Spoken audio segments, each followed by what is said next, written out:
We ordered this Yonghang high pressure air compressor a little while ago. We filled up a few tanks with it so far. This compressor can fill up to 4,500 psi, and we use it to fill up our 68 cubic inch tanks so I could run our PolarStars off of it. It has this is the pressure gauge up here. It also has a screen for the water temp because this is a water cooled system.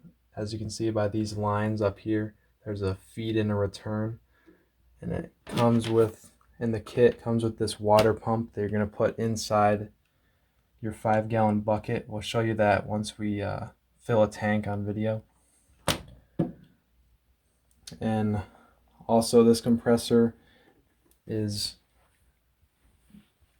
takes oil. You can see in that sight glass right there, your oil level. It takes hydraulic oil. We're using AW46. This isn't the best quality oil, but it works. And we found this compressor actually fills up our 68 cubic inch tanks pretty quickly. And we filled 4 tanks in a row on like a 60-degree day, and we haven't had any cooling issues yet. So, and we use a 5-gallon bucket with room temperature water to cool it. We got a big fan back here to cool the motor that spins the compressor.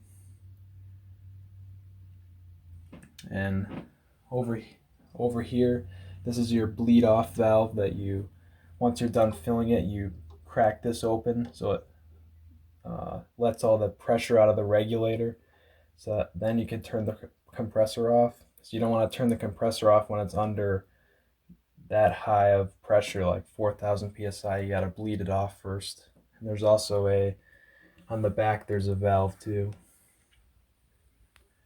And this little filter back here, I don't know if you can see it or not, but that little filter back there, that's just the intake.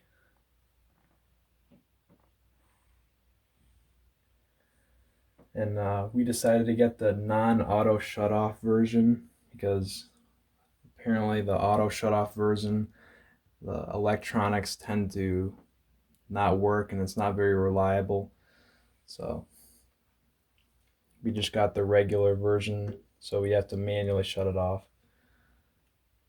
Once we fill like 20 to 30 tanks with this, then we'll be doing a review video on it. But right now we've only filled like 5 tanks, so we can't really do an accurate review video on it yet. And we're gonna go just fill a tank on video for you guys to show you how it works. Alright, we're out in the garage now. First thing you want to do when you're setting this up is we got our 5-gallon bucket here with, if you can, get cold water. But if you also, I wouldn't use tap water, I would use distilled water just because it won't gunk up the internals of the compressor. So the first thing you do is submerge this all the way down, suction cup it down, because you want it pulling all water, no air. Then you take the 2 cooling lines. The bottom one, you're going to want to put the fitting on. This is the feed, so that's what the pump sends the water through, and then the other one is the return. So that's the return. And then you plug the pump in to make sure that you're getting always make sure you have water flow before you turn on the compressor. So you can see the water flowing back out the return line. You'll hear the pump running. So we know we got water flow. Just put that back in there. And this is your temp gauge, so monitor that. You could also use like an infrared heat gun to monitor it. So next, then just plug the compressor in, And then you're just wanna, this is the fill port on the HPA tank.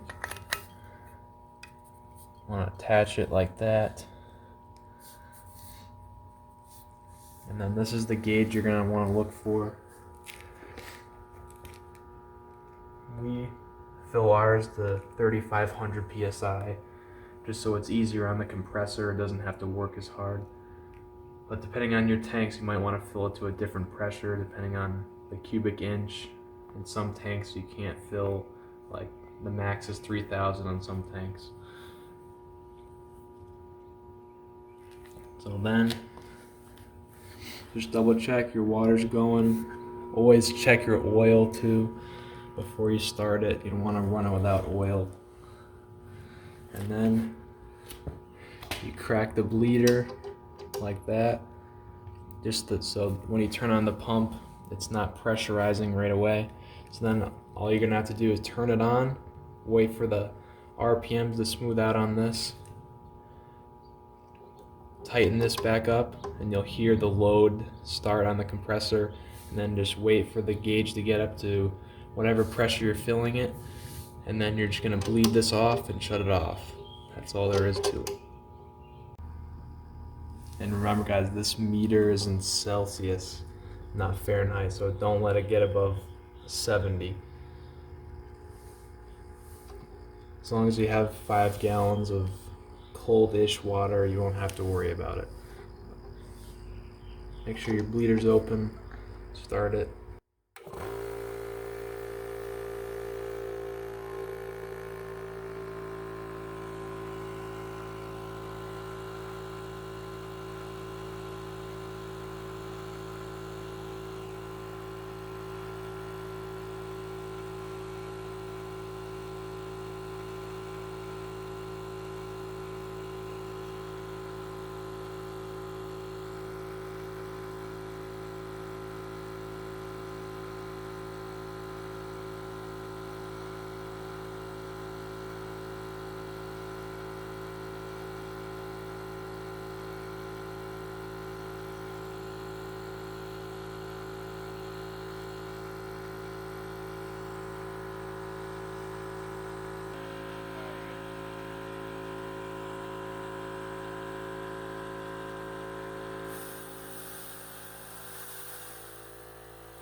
Another thing to remember is go by the gauge on the compressor, not the tank, because the tank's going to be a little bit warm, so it's going to read a little bit over than what the pressure actually is.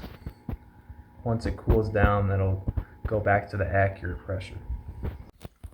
We just finished topping off one of our tanks to 3,500 PSI, and now I'm just going to go over some maintenance things, because this compressor does require some maintenance. This oil sight glass over here, whenever the oil starts to change color or gets low, then just change the oil. I would just recommend getting a gallon of the hydraulic oil. We use AW46, and then just change it when it starts to get a little discoloration. Another thing is, in this nozzle right here, there's a filter. You're going to want to, after each use, you're going to want to take that filter out and let everything dry out in there, because it will rust if you don't. So just take this off, just like that.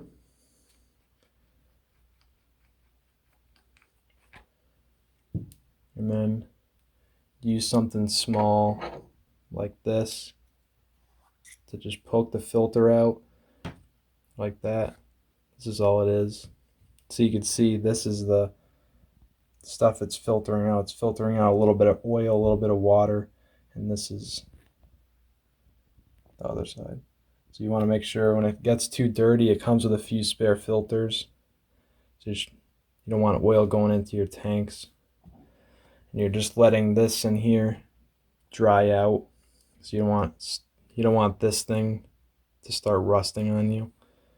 So just after every time, just wait till that dries out, then you can put it back together. And I do that every time just to keep moisture out of it, because you don't want that in your tanks.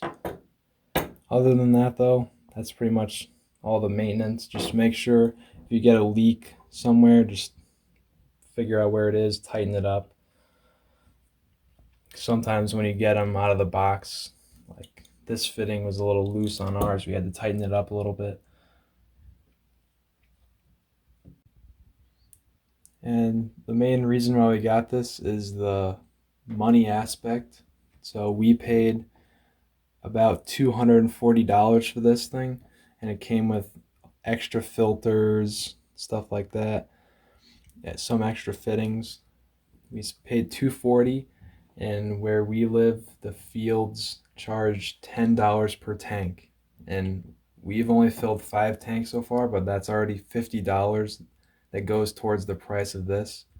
So it's not going to be too long until this thing more than pays for itself.